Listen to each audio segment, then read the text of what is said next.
الحمدللہ رب العالمین والصلاة والسلام علی نبینا محمد وعلی آلہ وصحبہ اجمعین، اما بعد۔ نکاح میں دیر ہونے کی وجہ،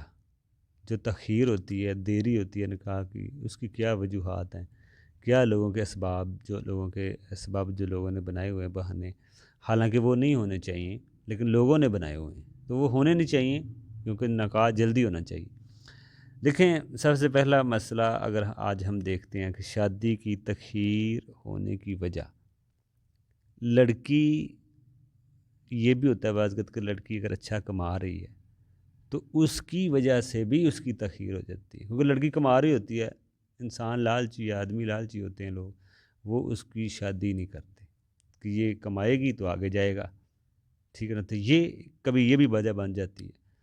اس کی شادی سب سے آخر میں ہوتی ہے کیونکہ وہ کما رہی ہوتی ہے، پیسوں کے چکر میں اس کی شادی نہیں اتنی جلدی ہوتی، ایسے ہونا نہیں چاہیے۔ دوسرا، لڑکے والے رشتہ دیکھنے آئیں، لڑکی والے نہیں، یہ حالانکہ کوئی شرعی معیار نہیں ہے، شریعت میں تو کوئی ایسا نہیں ہوتا کہ لڑکی والے کا رشتے بھی پہلے آئے ہیں، لڑکی والوں نے بھی پیغام بھیجے ہیں، لڑکے والوں نے بھی پیغام بھیجے ہیں، دونوں طرح کے معاملے ملتے ہیں، تو یہ بس ایک دنیا کی ایک چیز ہے، یہ بھی ایک وجہ ہوتی ہے۔ دوسرا، جہیز کی وجہ، ظاہری بات ہے جہیز کی وجہ سے بھی یہ بڑی وجہ ہے کہ اس کی وجہ سے بھی شادی تخیر ہو رہی ہے، یہ بھی نہیں ہونی چاہیے چیز، کیونکہ نبی علیہ السلام نے فرمایا نکاح کو آسان کرو، تو آپ کس طرح آسان کریں گے نکاح کو جب آپ جہیز بھی لے آئے، یہ سارے اسباب آگے رکھ رہے ہیں تو کیسے آسان ہوگا نکاح؟ جلد جو ہے کہا گیا جلد ہو، آسان ہو، تاکہ بندہ بے حیائی فتنوں میں نہ پڑے۔ اگر تو بندہ فتنوں میں، بے حیائی میں، زنا میں پڑا ہوا ہے لڑکی لڑکا، پھر تو ان پہ فرض ہو جاتی ہے شادی کرنا، پھر سنت مستحب والا مسئلہ نہیں رہتا، جائز والا، مباح والا، پھر فرض والا مسئلہ بن جاتا ہے۔ تو یہ ایک جہیز کو ختم کیا جائے، ہر کوئی اپنے اپنی جگہ کوشش کرے، آگے ہم اس پہ تفصیلی بات کرتے ہیں جہیز کے کیا نقصانات ہیں اور اس کا علاج اور کتنا یہ جرم ہے، تو اس لیے ہر کوئی اپنا کوشش کرے اس کو ختم کرنے کا۔ یہ نہیں ہے کہ لڑکے کی باری آئی تو لے لی، تو لڑکی کا اگر مسئلہ ہوا تو پھر یہ کہہ دیا جی مجبوری ہے، ٹھیک ہے نا، تو لڑکے کی باری ہوئی تو کہہ دیا جی انہوں نے خوشی سے دے دیا، لڑکی کے معاملے میں بات آئی جی یہ تو دینا ہی پڑنا ہے، تو پھر یہ مسئلہ حل ہونے والا نہیں ہے۔ اگر ہر کوئی اپنے جگہ کوشش کرے تو یہ کام ختم ہو سکتا ہے۔ اسی طرح بعض لوگوں کی سوچ ہوتی ہے کمانے والی لڑکی ہو، حالانکہ یہ شوہر کا کام ہے، قوام ہے مرد، لڑکی کا کام ہے گھر بار بچے دیکھے، کمانا جائز ہے کچھ شرطوں کے ساتھ، لیکن لڑکی کی ذمہ داری نہیں ہے، بڑی ذلت کا کام ہوتا ہے، عورتیں مردوں کے بیچ میں جا کے کام کر رہی ہوتی ہیں، یہ بڑی ایک رسوائی اور ذلت کا کام ہے، مرد عورتیں آپس میں اس طرح کام کریں، عورتوں کے لیے یہ بڑا ایک ذلت والا مسئلہ ہے۔ اسی طرح شادی کے خوبصورتی کا بھی لوگوں نے اپنے اپنے معیار بنائے ہوئے ہیں، خوبصورتی دیکھی جا سکتی ہے لیکن اس کی کوئی لمٹ، حد ہونی چاہیے۔ اسی طرح شادی کے لیٹ ہونے کی وجہ مال بھی ہے، خوبصورتی ہے، اس کی تلاش میں ان کے چکروں میں لوگ شادی کو لیٹ کر دیتے ہیں، حالانکہ ٹھیک ہے یہ بھی ہیں، لیکن یہ نہیں ہے کہ آپ ان کے چکروں میں اتنا تخیر آپ کے لیے بن جائے مسئلہ کہ شادی آگے کرنا مشکل ہو جائے لیٹ ہونے کی وجہ سے، پھر اور مشکل ہوتی ہے۔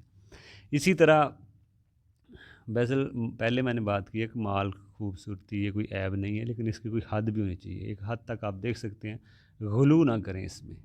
ان کے چکروں میں کئی سال گزر جائیں اور لڑکی لڑکا گناہ میں پڑنے کا خدشہ نہ ان کا بن جائے، گناہ میں پڑنے کا ان کا خدشہ ہو سکتا ہے۔ تو اس لیے خوبصورتی دیکھیں، مال، خوبصورتی یہ وقتی چیزیں ہوتی ہیں،